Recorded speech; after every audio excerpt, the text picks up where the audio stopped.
Welcome to Adventures of the Awakening Heart, where we explore the heart in all its forms, physical, energetic, and spiritual. And through the stories of our guests, allow the heart to reveal its mysterious truths and infinite wisdom. Today's guest is the inspirational teacher of heart wisdom, Rev Padma Devi Sumananda, founder and president of the charity foundation Heart of Living Yoga, or HOLY for short. I first met Padma online less than a year ago when I heard about Heart of Living Yoga and the wonderful Heart Festival that they host once a year here in the UK. As soon as I connected with her, a deep sense of calm and peace came over me. And I knew I wanted to know more about her and more about her organization.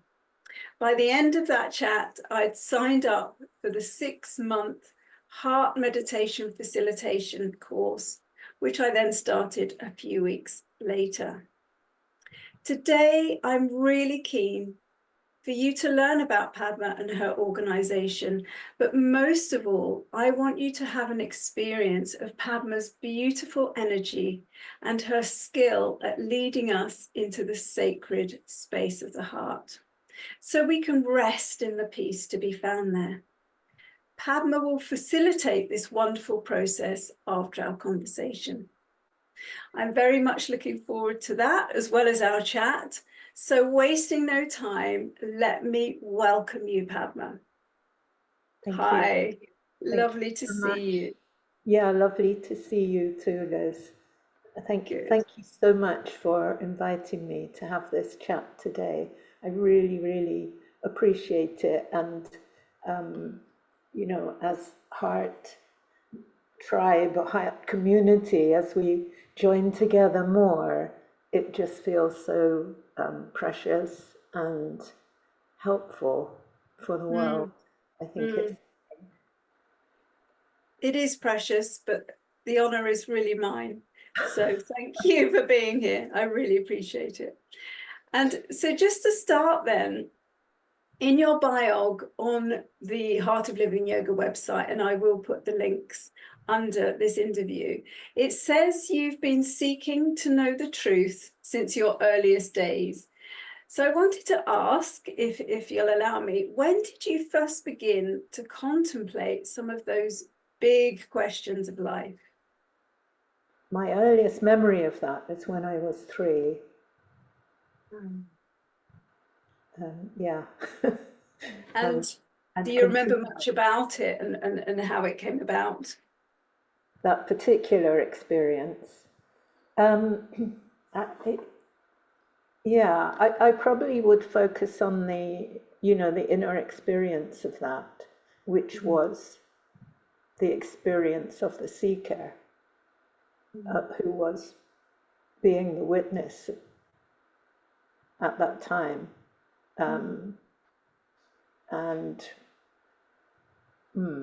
So it was a profound and deep experience of that, which is very vivid for me at the time.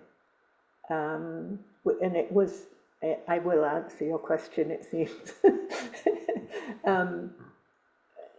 It was initiated by my mother asking me if I would like a biscuit. Okay, a very straightforward everyday experience. You would think so for a 3-year-old, but for me, it initiated a deep dive into consciousness, starting with the question, what tells me how to know if I want a biscuit?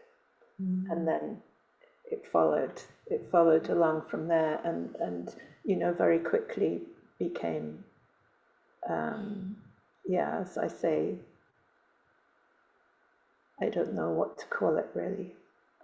It's something I don't think has a name, but probably you and I both know what I mean.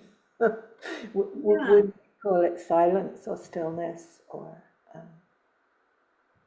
oneness, or the heart or love or any of the things that it has? But That's my earliest conscious experience of that. Yeah. I wonder if those experiences are more common in very young children than we imagine. I had an experience similar age of being in a car, standing up between the seats of my parents in the back, which you wouldn't let a child do that now. But I was looking at the cars passing, the other cars, we were on a motorway, and I just suddenly got this sense of us all on the same path, all moving in the same direction. And it felt like we were all on this most beautiful journey and we were all in it together. I think I was a similar age. I wonder whether, we wouldn't realize, probably, because most children probably wouldn't put that into words, but maybe it is more common than we imagine. I think it probably is. I think probably everybody has had that kind of experience as a child. And I continue to be a very awkward child asking difficult questions. Did you get the sort of responses you were hoping for, or did it take quite a long time to start to answer those questions? Yeah, my mum didn't know the answers, Mm. and I had what we might call mystical, I guess, experiences from a young age as well. And she would tell me, I would tell her about it, and she would tell me, no, you've just had a dream. And I knew it wasn't a dream, Yes. And many years later, she became a yoga teacher when I was about 17 or something. And I watched her flower into herself, it was beautiful. And I asked her then, why did you say those things to me? And she looked at me so kindly and said, because I was afraid. Oh, wow. And How I interesting. think that it would be also very common, for parents with a child that's talking about, you know, having conversations with people no one else can see and Absolutely. Yeah. thing. Yeah, yeah. Yeah, So because sorry, I was just going to say, I think again, it's more common than we imagine for children to be connected and to see spirits or commune with spirits. But if we ask our parents, they're probably going to quite quickly, a lot of them, sort of shut that down or give a different explanation, and then that would cause often that young child to think that they've imagined it, or that perhaps it was wrong that they had that experience. yeah, I wasn't that child. I just thought everyone else. I wouldn't say anything, but I had this deep knowing in myself somehow that it didn't question itself. Um, and I also learned when I was about 6, I learned not to talk about it. What really? When I asked my best friend if she remembered when she died, Wow. because I thought everyone did. Yes. Yeah. And what reaction did you get from that? Screamed and ran out. So I thought, oh, don't ask that. I was content to Mm, know about it myself, and mm, my parents had clearly shown me don't talk about it. My friends showed me don't talk about it, yeah. but it didn't somehow make me doubt it. Well, that's great. That's wonderful. That Yeah. sense was obviously very strong in you. Sorry, the what? That sense of knowing, like you say, was obviously very strong. Um, yeah, I seem to have been blessed, or whatever it is, with a strong remembrance of why I came here. And I don't think it's anything special. I think it's because I'm a very slow learner. This is what I actually think, okay? I think that many times I've come and forgotten Mm, of why I came. And sometimes I think I'm like the kid that the parent gives a note and says, take this message to Mrs. Smith in the next street, you see. And off I go with a note in my pocket, and I see the circus, and I go into the circus. It looks exciting, and then I somehow start working for the circus. I grow up, I get married in the circus, I've gone off somewhere with the circus. I come to the end of my life, and I find the note in my pocket and go, oh no, Mrs. Smith, I forgot. So That's what I was meant to do. I just think I'm that kid. So Yes. I feel that this time I got like a post-it note Mm. and didn't put it in my pocket. I stuck it on the end of my nose. And I feel really that has really been right in front of me my whole life. So Yeah. that I have been focused on that this Mm. whole lifetime. Mm. And that's amazing. So your mother trained as a yoga teacher when you were a teenager. Is that what led you towards yoga, or were you already interested before that That's stage? another interesting question. So I was deeply interested in philosophy. Mm. Um, I was, I must have been such a weird kid when I think about it. I was, a precocious reader. I was reading Wittgenstein and things when I was about 9. Um, thank goodness for public libraries, in those Yeah. days. Um, and so I was been reading about philosophy, lots of different kinds of philosophy for some time. And then a few years later, she became a yoga teacher. And in my divine wisdom of a teenager who obviously was immortal and knew everything, yeah, of course, I thought, what help is I can possible exercises? What help can that possibly be for, my mission? And I was not interested. And I'd read about yoga philosophy and stuff, but I couldn't see the value of what she was doing. I went to her classes and so on, and I enjoyed it. Um, but I still had this, very kind of arrogant teenage question about what possible help could this be. And, the divine heard this question, I think, and with a great sense of humor, made me a yoga teacher trainer for about 35 years so that I could get the answer to that question. Yeah. So you make sure that you really knew.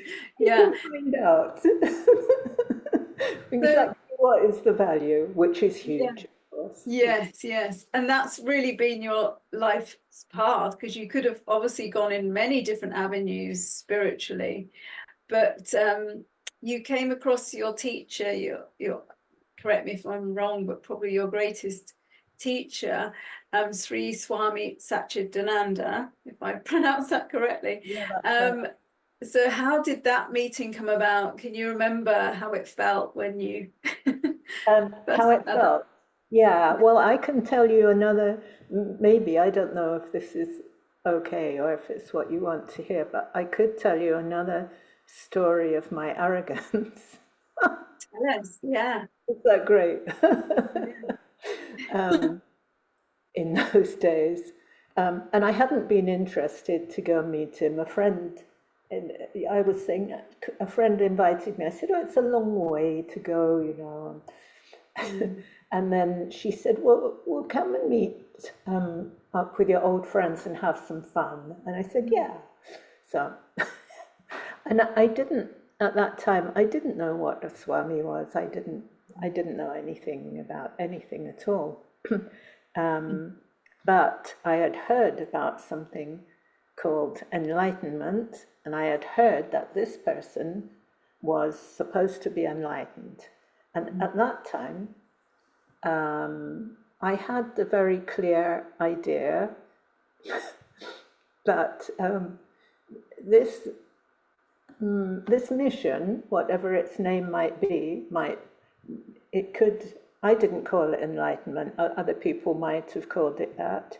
It's never felt like that to me, to be honest. But I had this clear opinion within myself that you didn't need anyone else for this or to join anything, and that it is a perfectly natural process, and Buddha did it on his own, therefore it's possible. That was my point of view.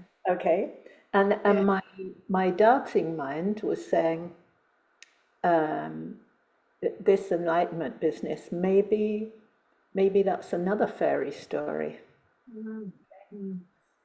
And so I made a plan, and I thought, when he comes, I can't believe it, but I did. I made this plan. When he comes, I'm going to look in his eyes, and I will know. That was, you see. You will know what? You will know whether. Know if it's true or not. Okay, right. That's. I don't think I didn't go past. I will know in myself. I'll know something. So there were probably about 200 people there, and he came in so graciously like this. And suddenly I was about 3 rows back, and suddenly everybody in front of me suddenly disappeared. Well, they were all bowing to his feet. Right. As he, I didn't know anything about anything like that. It was just, they're on the floor. I was not interested. I had my plan, you see. So in this sea of devotion, I must have been standing there like a hawk, waiting for my moment. Yeah. And he came along and of course saw this hawk standing in. It's quite embarrassing to tell this now, but and he looked at me, and the first thing I saw somebody he was in his 70s then, and first thing I saw was someone who looked about 6, who was ready for ready for anything. Right. So other people have told me that that wasn't him, that was a reflection of me. Which is possibly true, as you're seeing. So the next thing I saw someone who was completely empty, and because of that, completely full. And I would say in that moment, my whole life changed from one moment to another. What age were you then? I was probably 40. Okay, Yeah. right. Okay. Slow learner, you see. So had you been practicing yoga before that time? Yeah. Okay, right. Yeah. I was practicing yoga. I'd been a student of Padma Devi for about 3 years. And he was, of course, her teacher as well. And that's how that happened, that I was going to meet him. But before that, I'd been doing, British wheel yoga classes in the UK, because that's all there was. Yeah, okay. And so that experience was obviously deeply impactful. How did things progress? Because you became a devoted student of his, didn't you? And ended up teaching his form of yoga. Well, yeah, I was still, I was very shy in those days, and, I would say somewhat hesitant, and all that sort of thing. Although within 10 minutes of meeting me, he called me Padma, which at that time wasn't my name, you see. Right. And then, so I was looking behind me to see who Yeah. he was talking to, and he Yeah. was saying, "No, you, Padma, you." And I just thought, he's old, he's got me muddled up with some, Yeah. in my wisdom again, you see. Yeah. I, the only thing I probably know is that I don't know anything. It's Come to that conclusion. proven over and over again every day. Yeah. Yeah. Yeah, and so I was there with him for that first week on a retreat for a week, and I would always be at the back or behind the door, looking around the door. And he always would see me and call me to the front, which for me was the worst thing. Was that I did not want that. Was the but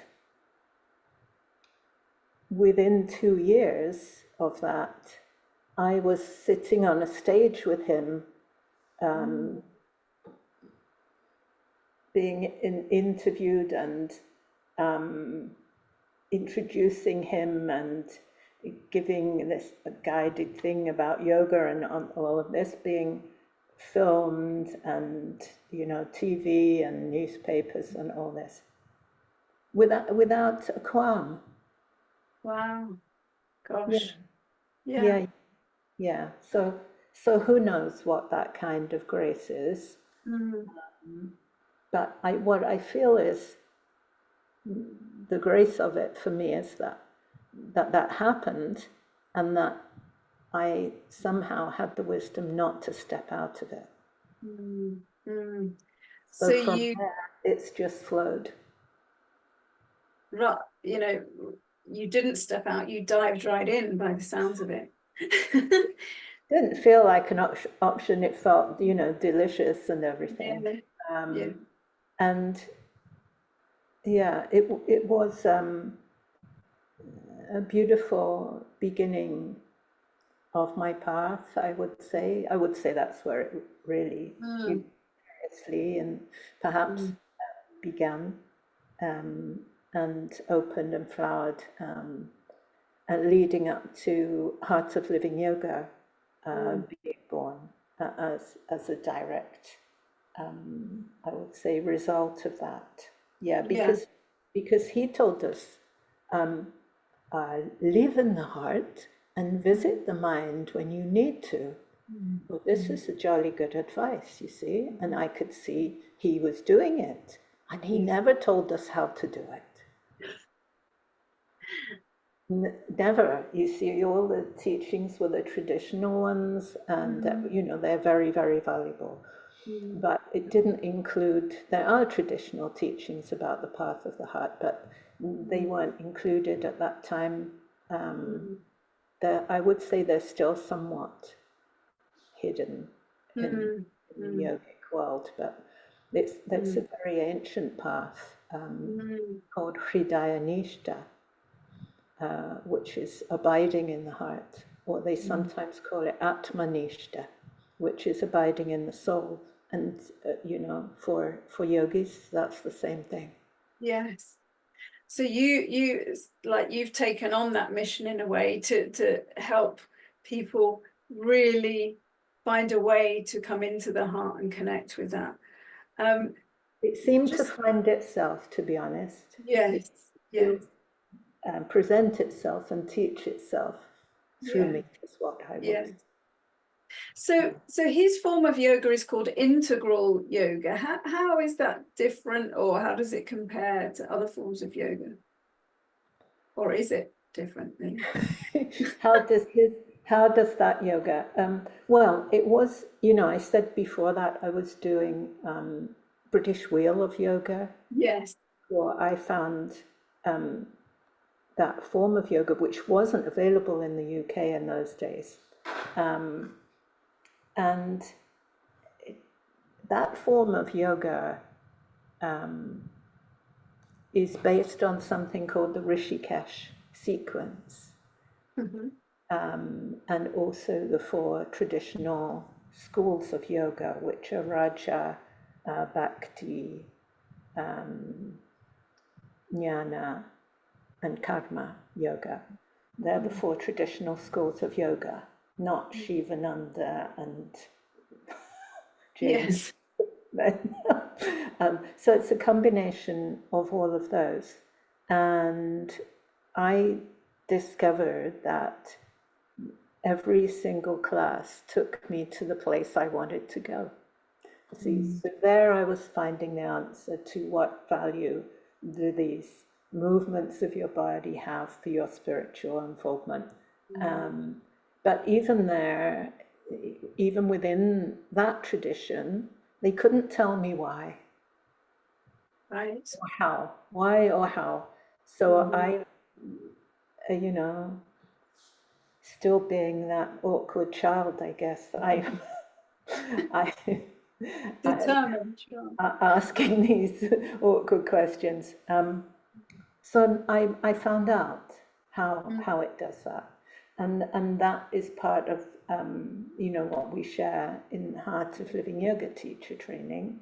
It's very much about that, and how the simple thing that each yoga class within it there's a pearl moment of potential for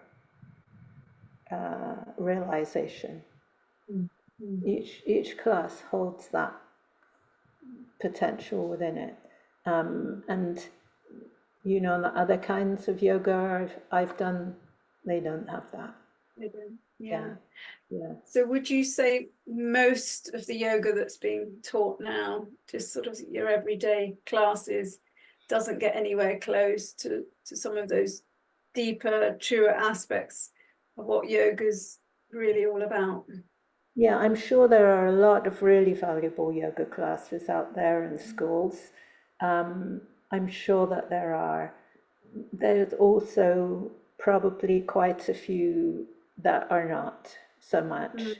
And, I would always get people coming to me, back in those days when I was teaching regular classes, they would come to the class and they would say, oh, I've been doing, power yoga or whatever it might be.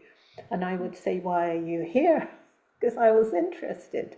Yeah. And they would all say the same thing, which puzzled me. They would say, I just felt there was something missing. And I was puzzled because the yoga they'd been doing before was their only experience of yoga. So how could they feel there was something missing from that, you see? But something within them was saying there's more. There's more, yeah. And I would say that was probably my journey to that, being open to that more, to there being more, and that more is just yearning to reveal itself and share it. You mentioned Nishala Joy Devi, and I've got her book here, The Secret Power of Yoga. And you also said she was a student of Swami Satchitananda as well. Now, I know in the course that I've done with Heart of Living Yoga, you talked a bit about how she brings a slightly more feminine aspect to some of the original teachings. Just tell us a little bit about the original teachings are obviously profound and deep and wonderful, but do you feel they need, or that there's room for them to have a slightly different slant for us? I think that's not just a need, I think it's vital for us as for humankind. I think it's vital for us now. So Nischala is a dear friend of mine now. When I first knew her, she was a Swami, and I thought she was floating about 6 inches off the ground.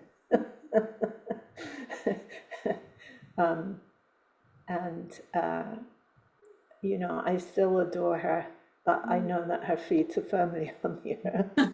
as are mine. And both living in the heart, you see. So I can tell you in those days when she first began, with her studies to become a Swami, she opened the Bhagavad Gita, the Yoga Sutras of Patanjali and all those, and she saw he, him, Lord, etc. And she just closed the books and said, no. These aren't for me. That was in the 60s when women's lib was just beginning, so it was quite a thing to do. I wasn't that brave in those days. I felt the same, that I didn't do that. But even so, it took her about 30 years to write the book that she had wanted. It took her 30 years to write the book that she would have wanted in those days to read that. We might say, we call it the feminine aspect, but it's not, I don't find it really, I just find it the human aspect, the full human aspect, which is heart-centered, not mind-driven. So it's not that it's a competition between mind and heart. It's that the fully human, authentic human is in the awakened heart mind. That's what I call it, the awakened heart mind. And you become very useful, it seems. I expect you found that. Well, I know you've got your Heart Source and the Awakening Heart Collective going on, and your newsletters and a lot of other things. So, and I'm pretty active as well, supposing to be retiring and more. I don't think it's big enough. Yes. So you become, it seems you become easeful, peaceful, and useful, living this way. Peaceful and useful. Peaceful and useful. And also, I want to let people know, efficient. Okay. I don't know if you found that, but certainly your focus is very clear. It's very easy for you to see to the heart of things with the eyes of the heart. It's really clear what is the essential part where we put our awareness. So, you probably know this. Modern psychologists tell us that the main function of the mind is as focus selector. So that's focusing where we're going to put our attention or our awareness. And they're saying that's its main function. And then I think of it like a remote control for a TV, you see. And then we let the remote control run our lives. It's not very intelligent to do that, in my view. So when we can find our heart center, when we can experience our heart center and mind drops into heart, there is the meeting and the melting that is really helpful for an easeful, peaceful, useful life. One of the best ways I've heard it described, or a way that I really like, is that the mind and all of our human parts want to fulfill the role that they're really designed for, and the mind's role is actually to be an empty vessel. And of course thoughts come in and thoughts come out, but it wants to be an empty vessel waiting for guidance from the heart, and then it can take those messages and that wisdom from the heart, and then its role is to put it into context and to make it work for us in this physical realm, because we do of course need our thinking mind to allow us to to live in this world. But it's like its role is to wait and listen to the heart and then take that and work with that, rather than it coming in with thoughts first. But I think we fill our minds so much that we don't ever get a chance for it to be empty and to listen to what the heart has to say. Yeah, I think a lot of people don't have that chance, and they're constantly overstimulating the mind. They've got earbuds in, they're not hearing the world around them. They've got some podcast or music, Yeah. and they're on a screen looking at something else at the same time. Yeah. And it's become an addiction, really, hasn't it, to be stimulated all the time. We find it hard now to not be. To be quiet is so strange for many of us that, you know, it's just not something we even think about. So to you, you talked about this awakened heart mind. Is that what you called it? I think I did, yeah. Yes. What does that really mean to you? And also for you, what is the deepest purpose of the heart?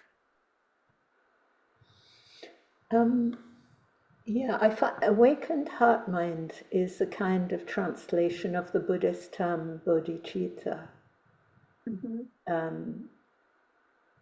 Yeah, which is like wise mind, wisdom mind, which I would call heart mind, awakened heart mind, or something like that.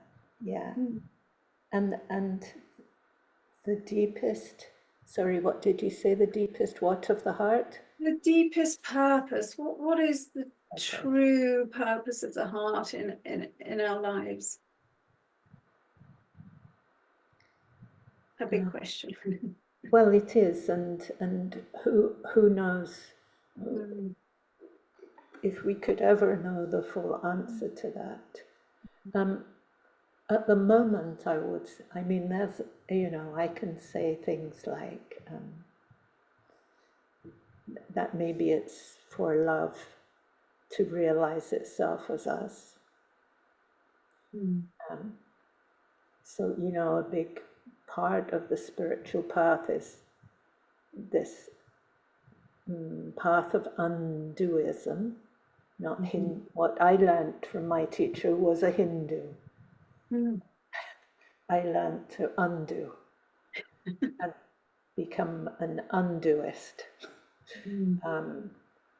And so that's really important, seeing it from that perspective, that love is loving all of this into being for its own awakening as us. So where am I in that?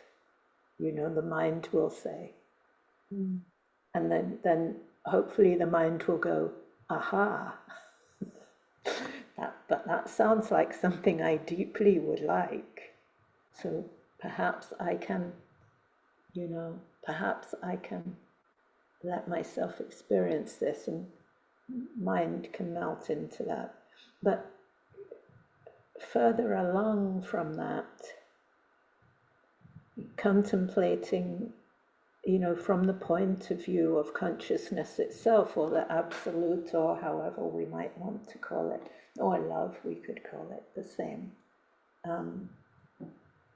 Why would it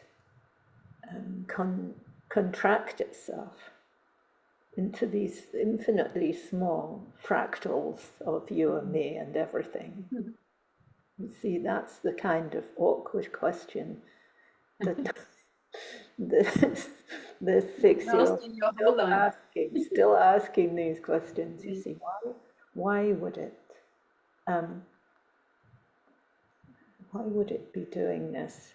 And it seems to me that possibly a possible answer for me at the moment is that it could be for the potential infinite expansion of compassion. Mm. Mm.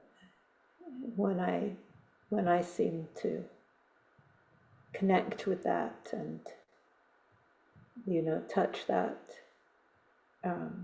I stop breathing. Mm. It feels to me as a truth. It feels like a truth to me. Yeah. I don't know what. Then there seems to be something more than love Mm-hmm. and more than compassion, but I don't think we have the words for them at the moment. But I kind of have a sense of this divine presence that is so much more. Mm. Yeah, I don't know if that Beautiful. answered your question. Yeah, beautiful. So if I can just ask you now, what inspired you then to set up Art of Living Yoga? When did that come about, and what really was the inspiration? Yeah, well, I was doing the work and the teaching and the sharing of it, or not sure when that would have, well, it would have begun probably about 1992. But still, you know, within my teacher's school. But gradually that was changing quite a lot from a mind-based meditation system, a mind-based teaching system, to something very different. And later on, it was being called living yoga because I suddenly said, wait a minute, we need to get off the meditation cushion. We need to be doing this, guys. Not so that was about that. Then it was called living yoga, and a young couple who'd been with an organization called Art of Living. I don't know if you've heard of them. From a teacher called Sri Ravi Shankar, and they were moving away from that. They'd been with him a long time, and they wanted to. They said they felt that it was not relevant to young people the way it was being. The teaching still truth, but the way that it was being presented was too old-fashioned, and so they wanted to talk to me about how to do that, and I said they should call themselves Heart of Living. And they said, well, no, but you're a living yoga, so you should be Heart of Living Yoga. They said, that's Right. so they named it. Okay, they named it. Yeah. And I don't know what year that was. And it was about 6 weeks later, I think I was walking along the street and suddenly realized the acronym of the first letters. And I can still remember how my knees nearly gave way. And I just felt it as a confirmation, but not something to be, you know, really shared. Yeah. I don't like it to be called holy, Right. but that they are the first letters of Yeah. Heart Living Yoga. But I just felt, oh my goodness, yes, this is meant. Confirmation. Okay, Yeah. this is Yeah. meant to be. And I'd started doing the charity work in 2016 in Sri Lanka. No, that's wrong, 2006. Right. 2006, I first went to Sri Lanka and began doing the charity work there under the Living Yoga banner. And and I was living in Spain, had a Spanish charity that had an English bank account. When I went back, it was all a bit messy. So in 2016, I realised we needed to have an English charity, proper registered charity. So that was when that began as Heart of Living Yoga Foundation. But the work of the charity has been going since 2006. Yeah. And what is the work? What's the main work of the charity? Oh, thank you for asking. now I could talk all day, but I won't. So I see you light up with that question. yeah. I get up every day to work for those children that we support. So we support children from communities that are underprivileged, but also it took me some time to realize, because I am a slow learner, um, that all of the communities that we support have been persecuted in quite big ways. But that wasn't my intention. So it just began in the north of Sri Lanka with the Tamil community there. And they'd had the tsunami, and I was at an orphanage that my teacher had set up. They'd lost absolutely everything. The kitchen had been washed away, whatever possessions they had of their, photo of their parents, everything had gone.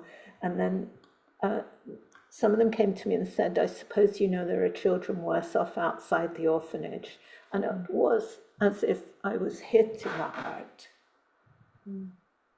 And I asked two questions. I said, how do we find them? And two, what can we do? And those two questions are still being answered. So I can say from my experience, when I ask a question, the universe continues to answer it for a long time. So like what's the point of yoga classes, 30 years later, It's still discovering. I'm still discovering, yeah. I'm in the middle of leading potentially my last yoga teacher training at the moment. Right, okay. After whatever it is, 30 odd years. Yeah. So what we do for those kids is we give them improved nutrition because usually they've got malnutrition. Very often they've got no shoes, that sort of thing. And they're in their families and their community is in a trap, a poverty cycle. You see, you can't get out of it very often. It takes a remarkable piece of luck, probably, to get out of that. So we give them improved nutrition first because you can't learn with malnutrition, and then we give them improved education. So we give them extra tuition after school. So after school, they get a proper cooked meal. They get 2 hours of 4 subjects, 5 days a week. And those kids pass exams, go to university, become teachers, engineers, that kind of thing. So it's a really well-proven model. And yeah, so that's our main way of doing this. And we do it usually in one village at a time. And then it's like a yeast. So it lifts up the family of each child, which lifts up the whole village, the whole community, like that. And those kids, once they've graduated or they've got their professional job, they come back and help. So they said to me, you're a fool, Padma. You know that they're going to go straight to America. Well, they don't. They don't at all. All of those kids, when we ask their ambition, they almost always say to help the others. Really? Oh, that's beautiful. Yeah. So that's Sri Lanka, and we've got quite a few projects in Brazil now, in the Amazon, with the indigenous people, who, as you know, they're very persecuted. They still daily being killed for their land, I'm afraid. Yeah. So we have 3 indigenous schools in the Amazon in Brazil, where they're learning their own culture and language and about the medicinal herbs in the Amazon rainforest. One of the universities has attached itself to one of those projects to make a research project, give a lot of street cred to what they're doing, Yeah. and their culture and crafts and all of that in the other schools, and their healing modalities that they have, not just the plants, they have healing uh, kinds of massage and different things like Yeah. this. So we're protecting, preserving, and passing Yeah. on these Very as important. well Yeah. as the national curriculum. So, so they're there, and there's an eco-educational resource project where they've been able to preserve the last living tributary of the Amazon. So I've been there and I've seen that all the other tributaries are black and dead. There's this one that they've managed to save. It's clean, it's alive, and we've got this educational resource centre there where kids from the schools are brought in by the coach load, and they learn all about that and how to do that. And there's a community library and school in the centre of Brazil, and we've just been starting a new project like this in the biggest favela of Rio, which is, I've just been told last week, it's the biggest favela in South America. So, Wow. so those people, they've had a tough time. So that's Brazil, and we've got a school in India that is for the kids of the people that used to be called untouchables. They live, on the banks of the river where they get flooded, and sort of benders made of sticks and bits of plastic covering, and so we are we've got those children are going for it as well. They're doing really great. And we've also been working with the Lakota people in Pine Ridge Reservation, who, if I told you how they live, you'd be crying in about 2 minutes. They suffer tremendously. And also in the UK, because Oh, sad to, okay. sad to say there's hungry kids in the Yeah. UK, and needing support. But we also offer, there are quite a few people in the caring services who are under a lot of stress, and so we offer free heart days for Oh, like the NHS and different yeah. things Yeah. like that. So Yeah. I've probably missed something out, but that's an idea of what we do. Well, that is amazing. And I'm so glad you did have that chance to really talk about those projects, because I'm sure people listening will want to find out more. And I will put all the links below if people want to donate and find out more. So that's not all the work, though, that Heart of Living Yoga do, because you're training people. So tell us a little bit about some of the courses that you run. Okay, thank you so much. Um, we we have what we call a foundation course, which is the one that you did, Liz. And at the moment we seem to be calling it heartfulness, which I think is rather lovely. Yeah, Yeah. heartfulness, and it's a meditation facilitator training. So you can't teach people how to meditate, but you can facilitate and create conditions where meditation might arise, and the wisdom of the heart, might be accessed, and so on. So that's a 6-month course, as you said. You can do it completely online. There's a new one about to start. There's a taster day in September. I'm not sure of the dates of the actual course, which I am leading myself. Right. That's online. It's I think it probably starts November, but there's a free taster day online as well, and there are other heart teachers on that with me.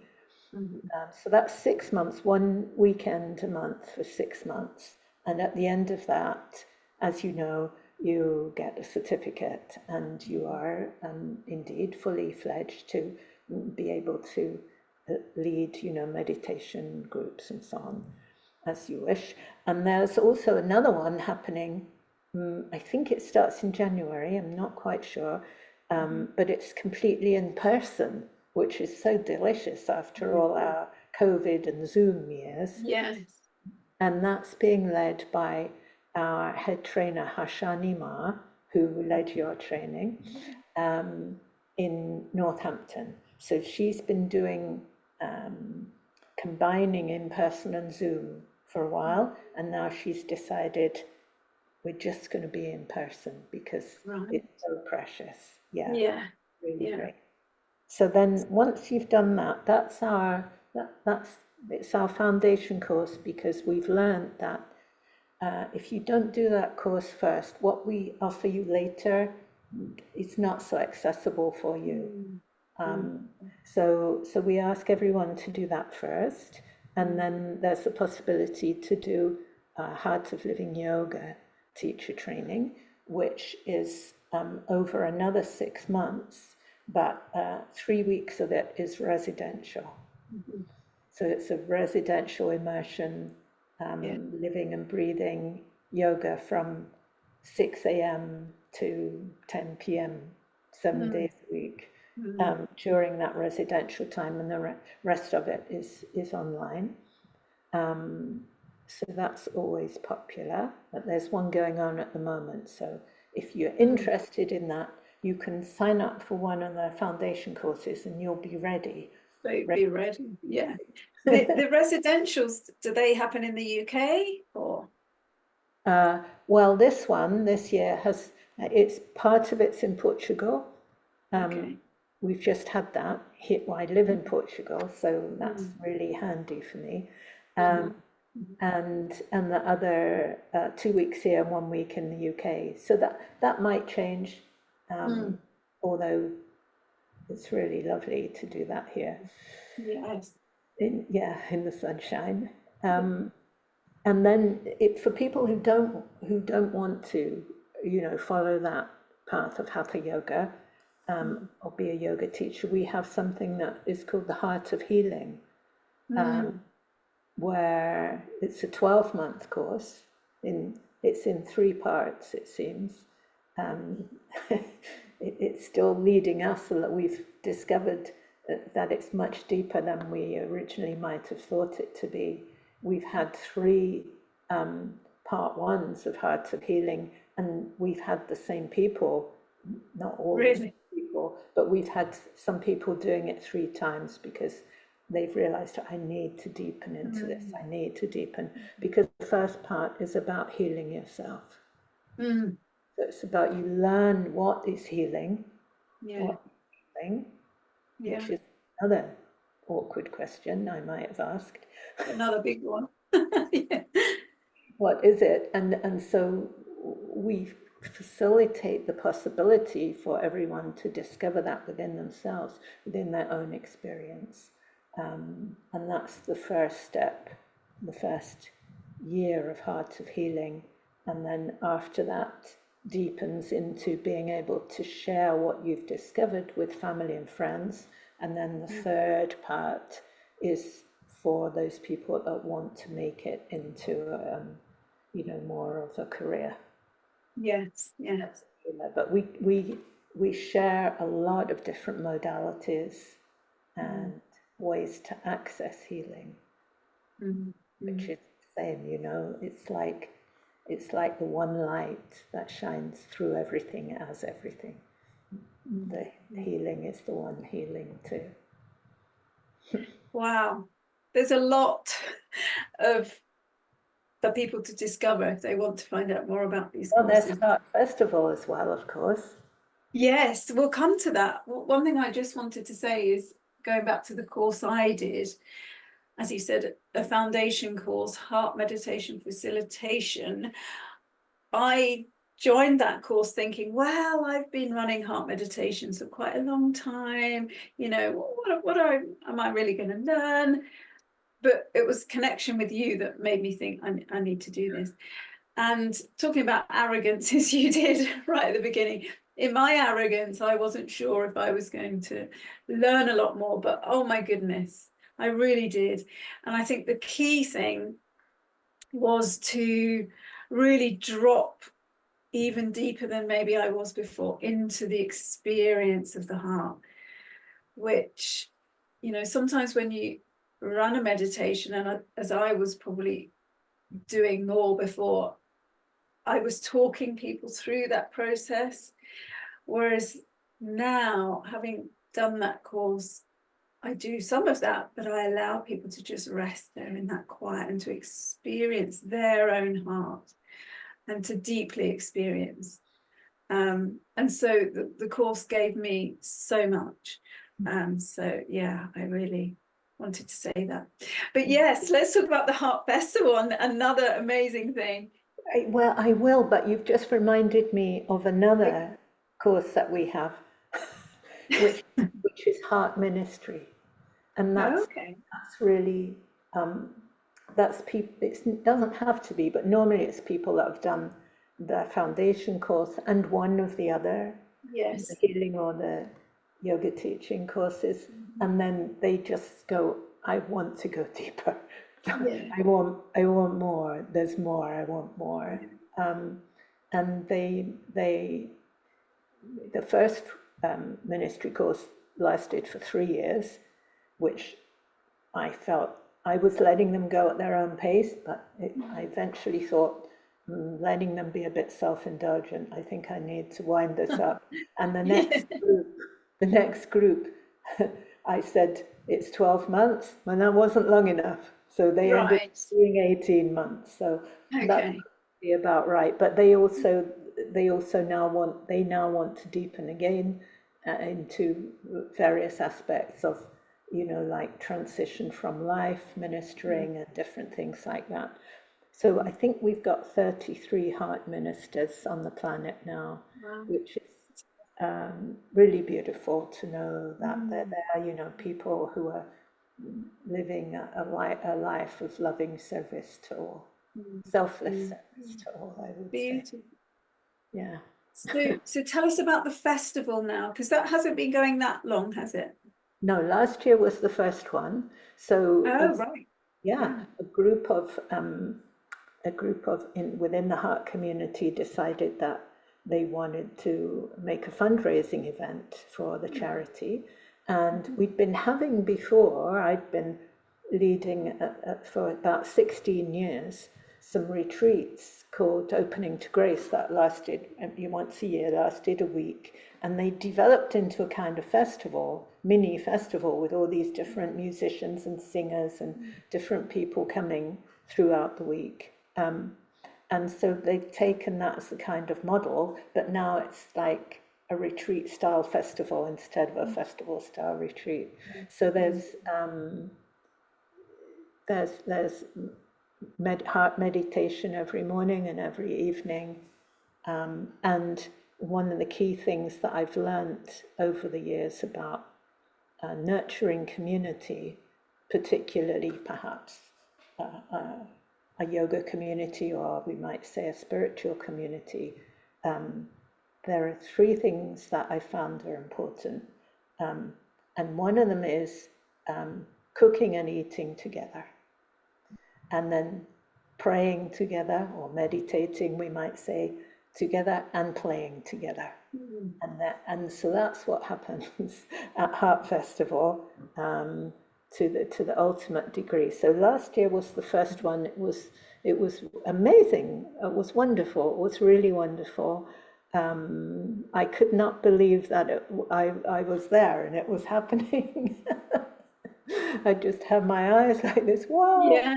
Yeah. all these cars, all these people. Yeah. It's, All these it's people. real. Yeah. And we had, excuse me, we had a wedding there as well. So we also used to be involved with Colour Fest for 7 years before that, which was held at Gaunt's house. So this year, Colour Fest no longer happens. So we've gone to Gaunt's house this year. We kind of feel like we're going home. Yeah. That's Yeah, in Dorset. Is that it's right? in Dorset? Dorset. Yeah, it's near Wimborne in Dorset. Okay. It's a Lovely. beautiful, like, stately home that the owner, Sir Richard Glynn, devoted to spiritual pursuits. He He's been doing that, I don't know, 40 years or something, which is quite remarkable. And what it means is that you don't have to be, like a festival goer with wellies living in a tent. You can have a deluxe bedroom in a stately home Wow. with a bathroom and everything. Yeah. Or you can camp, obviously. Yes. Yeah. So there's both options there, which for me, as an older person, I very much appreciate that. Yeah. Yeah, and there are, so many amazing kirtan artists, musicians, and singers, and dance facilitators, Rumi poems being sung, and there are two rather famous artists who are coming this year to create a community art mural. So it will be like a mosaic, and everyone has the opportunity to paint their part, a little tile of the Yes. mural, Yeah. and Yeah. it will be revealed at the end of the Yeah. festival, Oh, the whole thing, the beautiful. big Yes. art Yeah. that will have been made by everybody. And there will be a wonderful poet there during the festival going around just chatting with people. And she's going to weave what she's hearing from people about the heart into a series of poems, which will be shared Yeah. when the Amazing. art Yeah. Yeah. installation is unveiled. I love that, because That's gorgeous. Yeah. that's everyone coming together and making something beautiful together that everyone can share. That's like win, win, win, win, Yes. win. Absolutely. Yeah. It's I don't know if it's my, the kind of saying that Heart of Living Yoga sails under. Feels like I'm saying it now, feels like this might be the sail that catches the wind that actually carries Heart of Living Yoga along. So it says, I give, you give, we all receive. And that's how we work. We're all volunteers, no one's paid. We don't have any premises or Land Rovers or any of those things. All the money that, we raise money from the courses and events that we run, and people very kindly do give us donations as well. But all of that money goes to support the children. I'm not paid anything. I'm fortunate to be able to pay my bills. Just repeat that for us. It's so simple, so beautiful. I give, You give, and all we receive. all, yeah. Yeah. Perfect. So tell us when, because we're already in August. When are the dates? It's not long, is it? For the festival. Not long now. It's just yeah, I'm asking like you. 3 weeks, I think it is. So Yeah.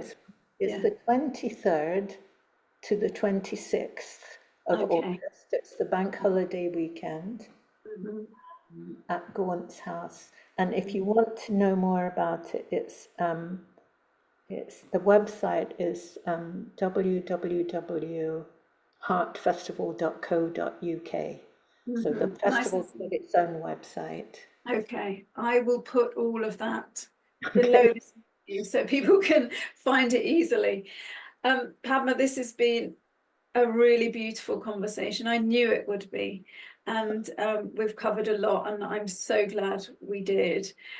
What I wanted to do now, just to round this all off, is to allow people to experience their heart, because not everyone watching this has maybe really deeply connected with their heart before, and I felt that it would be really nice to allow people to do that at the end of this conversation. So shall I hand over to you now and allow you to take us into that journey? Thank you, Shanta, Liz. Thank you. Yeah, what a beautiful blessing and opportunity. Um, yeah, I hope I haven't overspoken in Not my at all. enthusiasm. but here's an opportunity to come into a deeper kind of silence. So inviting everyone who may be with us, seen and unseen, those of you who might be with us on a recording, inviting everyone to allow the eyes to gently close, feeling the gentleness of the eyelids softly folding, enclosing the eyes in the warmth and the darkness there, so the eyes can soften and relax. And inviting you to bring a very gentle touch of the hand to the heart center, right in the center of the chest. It's that place you point to if someone says, "Hey you," and you say, "Who me?" and you point right here, "Who me?" So just letting the fingers or the hand gently rest on that place. Watching the breath and feeling the chest moving gently under the hand. The chest gently rising and falling with the breath under the hand. Letting awareness come within the body where the hand is touching, into the heart center, the spiritual heart within. And it begins to feel as if the heart itself, the heart center, is breathing. So just staying with that gentle breath of the heart. And perhaps consciously taking a breath in through the heart and sending the gentle breath out through the eyes. Feeling the eyes respond, softening even more. Perhaps taking another breath in through the heart center and sending that gentle energy out through the eyes as you exhale.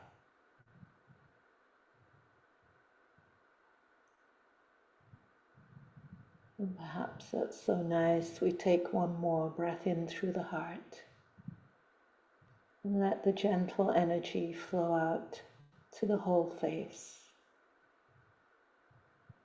to the neck and throat, the shoulders and the arms and hands,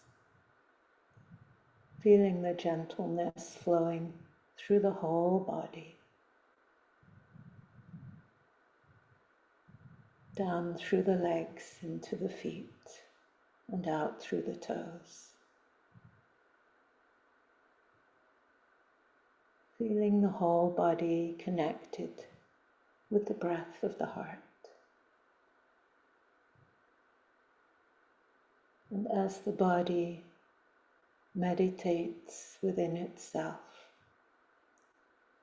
we can turn to the level of mind and invite mind to drop into heart, finding that greater part of mind which is silent.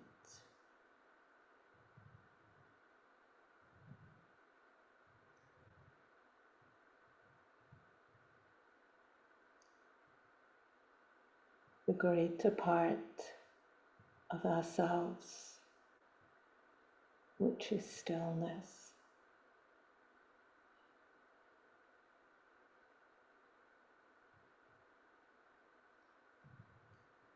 Resting in the heart center, which is infinite and timeless.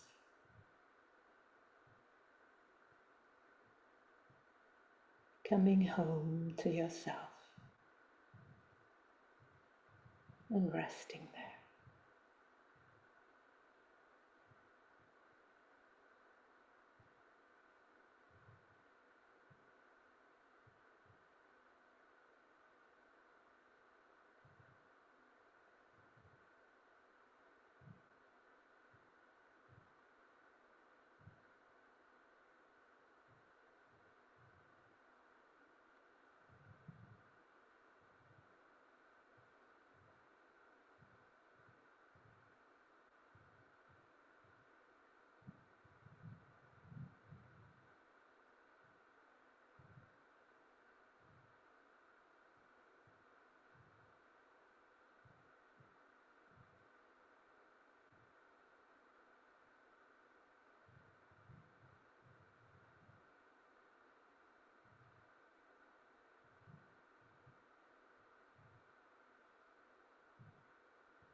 Om Shanti. Perhaps having a heart wish for this peace to flow out to where it may be needed most.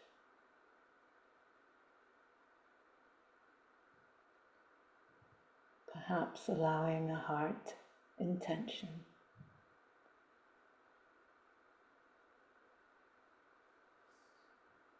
for this peace and blessing of the heart to flow out through us and share itself with every heart it meets.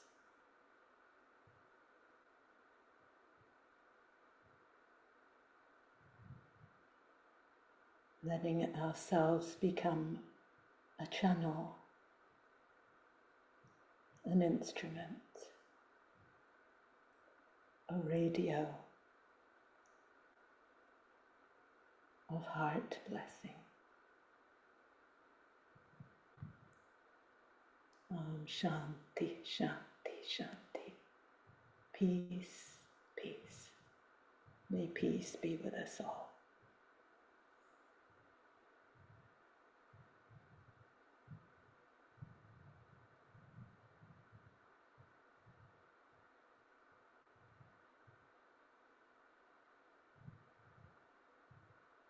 Thank you so much, Padma. I don't want to say too much after that because I'm sure we're all just in that blissful place. If only we could all do that just once a day. What a different world we would live in. Oh, so beautiful. I would just say a few words that there is a 5-minute meditation on our YouTube channel that everyone can do every day. Perfect. 5-minute, 10-minute, and 15-minute. I will link those below as well. Thank you so much for your time today, Padma. It's been an absolute honour and a pleasure. And I look forward to seeing you at the Heart Festival. And I hope some of those watching will join us too. Yes, and perhaps we should mention the Heart Revolution film that's going to have a special screening there as well, with Benedict Just, the filmmaker, is going to join us by Zoom. Just another amazing thing. Another exciting thing that's happening. For those who don't know, the Heart Revolution film, I'll put the link for that below. So that's something else exciting happening at the festival. It's going to be amazing. It'll be my first time and I can't wait. So once again, Padma, thank you for joining. And thank you to all of you for watching. I hope you've enjoyed this wonderful session and I look forward to connecting with you again soon. Take care. Thank you.